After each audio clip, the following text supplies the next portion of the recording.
Don't worry, it's not a green screen, it's not a prison cell either, funny enough.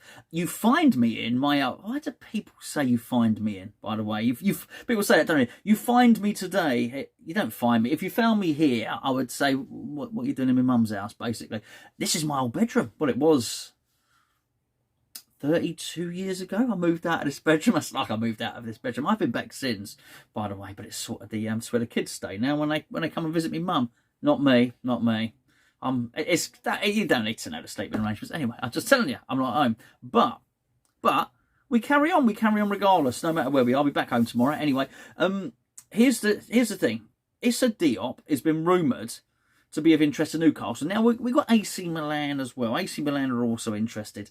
That's not a massive surprise. Although I'll tell you something that's been really thin on the ground with this AC Milan rumour stuff is money. How much money?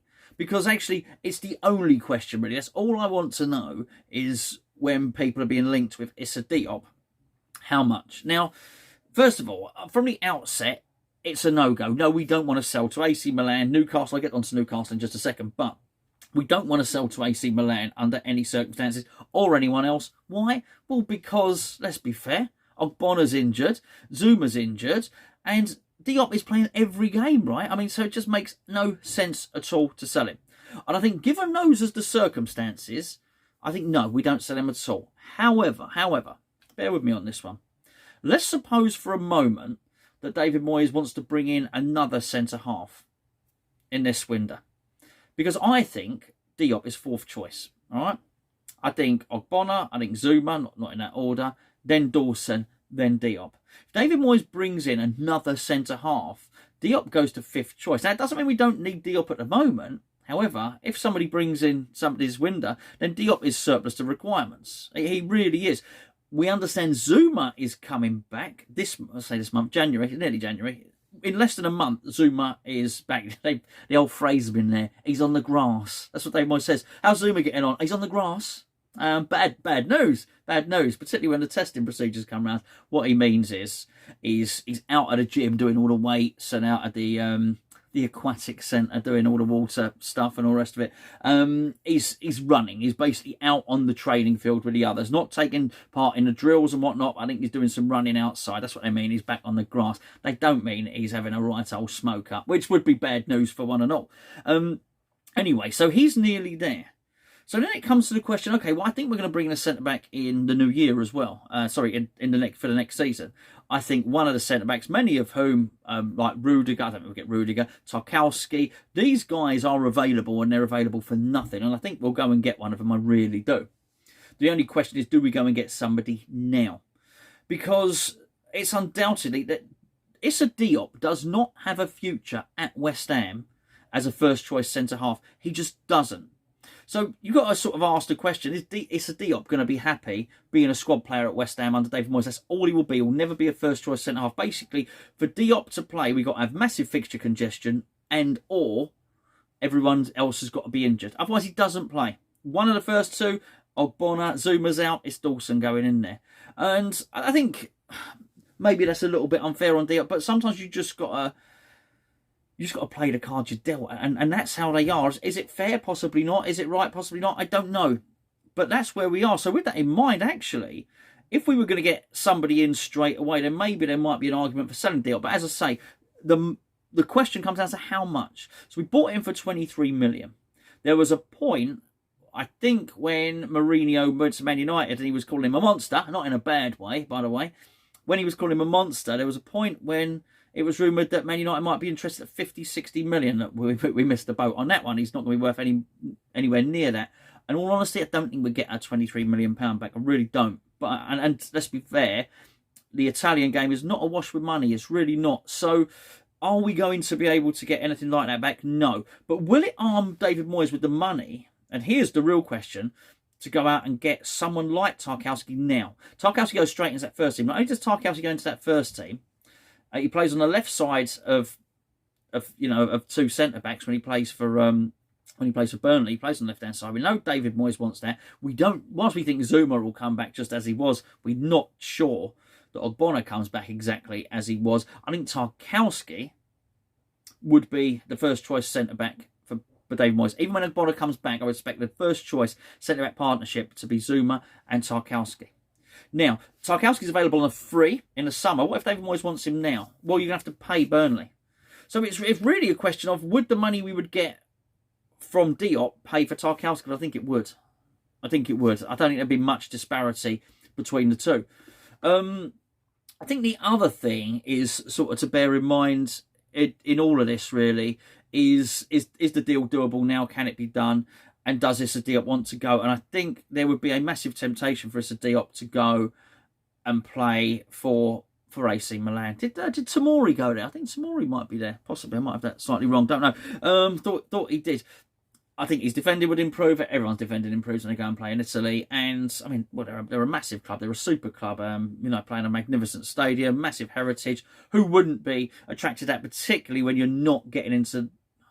I see he is getting into the first team, but you know what I mean? He's not a guaranteed starter. He's not, as I say, he's fourth choice. And when we buy a new centre-back, which we will do, it'd be fifth choice. So I can see that. So I think that the circumstances would have to be right. I wouldn't want to be left... Don't we left our trousers down, do we? Let's be honest. But if there's another centre-back coming in almost like on the same day sort of thing, I'd say do it, particularly with Zuma coming back. But it's something we'd want to do nearer the end of the window than the start of it. Newcastle coming in and muddying the waters is something slightly different, I think, because there's just no way we can do business with them at all. At all. I don't mean ever. But we really can't. They're no threat to West Ham in terms of the league stands this season. Newcastle are not going to trouble West Ham's points tally this season. Newcastle's not going to finish higher than West Ham. So are they going to bother us? No. But as harsh as this sounds, we could probably... They are going to start to trouble us within the next season or two if they buy players as we think they're going to buy players.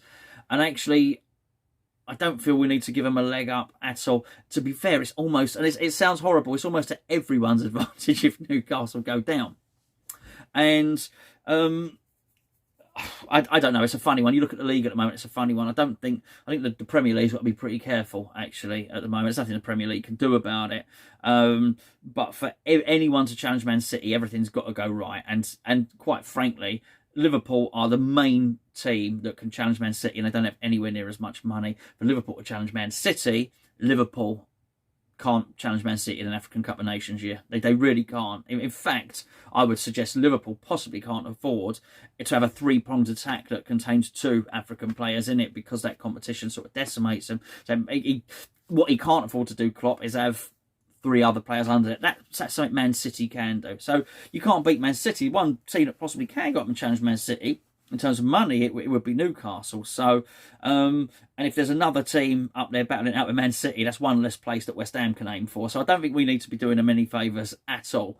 There was a rumour, actually, that none of the Premier League wanted to help out Newcastle at all, because the Premier League were disgusted, apparently, that the Newcastle ownership takeover was ratified. Nonsense. The Premier League make out that it's some moral reason for not doing it. Listen, I think there are many moral reasons for not allowing that takeover to go through, but let's not pretend that the Premier League is the moral compass of the world. No, it's clubs like West Ham that say, actually, we don't want Newcastle anywhere near, or the owners anywhere near, because we don't want another rich team in the Premier League. That's why they're doing it. It's nothing about human rights or anything like that, of everybody getting together, all the other clubs tutting and all the rest of it. No, it seems like West Ham, it seems like Aston Villa, and teams like that. I think we don't want this, because one less place for us. And that's why apparently there was this sort of gentleman's handshake, this secret squirrel agreement that nobody sells Newcastle any players. Whether that's true or not, I don't know. But I certainly don't... Look, I think the circumstances would have to be right for us to sell Issa Diop, but it's one of those ones I think we have to sell him overseas. And when we talk about this, we get it ourselves, don't we? We don't expect Man United to sell us Jesse Lingard, because we're sort of challenging with Man United this season. But there's a lot of that sort of stuff going on, isn't there? Where, Dele Alli, I know I didn't think the rumour would particularly happen, but why would Daniel Levy let West Ham have Dele Alli when, we're sort of, we're there and there, aren't we, in the Premier League at the moment? So with that, it sort of almost works both ways. It wouldn't be wise for West Ham to give any Premier League team a favour by letting them have a defender, and Issa Diop is a very, very good defender. So, but just he's not surplus to requirements at West Ham. I think he is. Maybe not right now, but certainly in 6 months' time, I think he will be. Anyway, let me know what you think. Anyway, welcome. Welcome. Didn't have that. That wasn't it. It was all mine before, you know. Anyway, I'll catch up with you tomorrow.